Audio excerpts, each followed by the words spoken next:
한 주의 세종 지역 이슈를 정리해드립니다. 주간 세종 이슈 더 세종입니다. 첫 번째 키워드는 KTX 세종역 신설 타당성 확보입니다. 세종시가 KTX 세종역 설치와 관련한 용역 결과 경제성 분석인 B씨가 1.06으로 경제적 타당성을 확보했다고 밝혔습니다.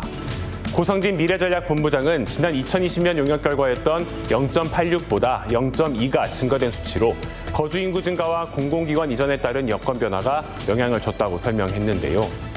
세종 시민들의 온오프라인 서명운동에서도 7만 8천여 명이 동참해 KTX 세종역 설치에 대한 열망이 높다고도 말했습니다. 참고로 국회 세종의사당과 대통령 제2집무실은 아직 실시 계획이 수립되지 않아 근본 교통수에 반영되지 않았습니다. 추후에 계획이 구체화될 경우에는 국책사업에 따른 교통수요가 더욱 상승할 것으로 기대가 됩니다. 역사의 위치는 오송역과 공주역에서 각각 22km 떨어진 금남면 발산리 일대가 될 것이라고도 언급했는데요.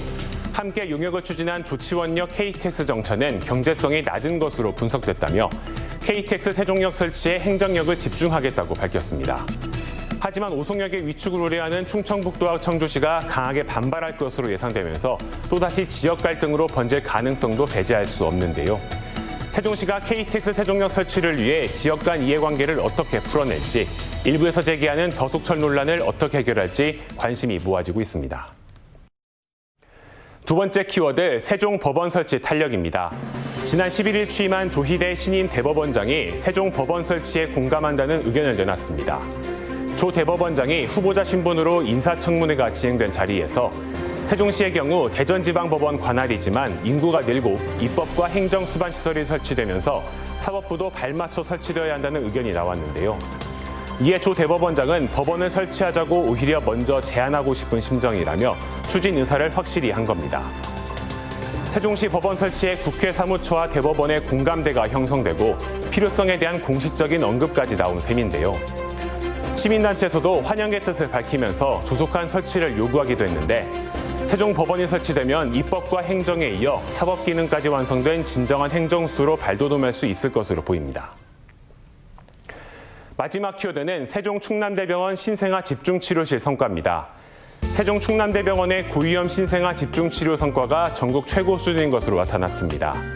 1kg 미만으로 태어난 미숙아는 65에서 85%, 1.5kg 미만은 80에서 92%의 생존율을 보이지만 세종 충남대병원은 23주 이상으로 태어난 미숙아의 생존율 100%를 기록한 겁니다. 여기에 보건복지부 공모사업을 통해 신생아 집중치료실 5병상을 추가로 확보하고 모두 15병상을 운영 중인데요. 저체중 미숙아와 심장 이상, 호흡곤란 등 선천성 기형을 가진 고위험 신생아를 치료할 수 있는 신생아 전용 중환자실입니다. 세종시의 경우 합계 출산율이 1.12로 전국에서 가장 높지만 출산 연령이 높아지고 인공수정 등의 영향으로 다태아 임신이나 고위험 산모가 많은 것이 현실인데요. 전문 의료 기술을 갖춘 신생아 집중치료실이 세종 지역의 의료 격차 해소는 물론 미숙아와 산모에게 희망이 되고 있습니다. 지금까지 주간 세종 이슈 더 세종이었습니다.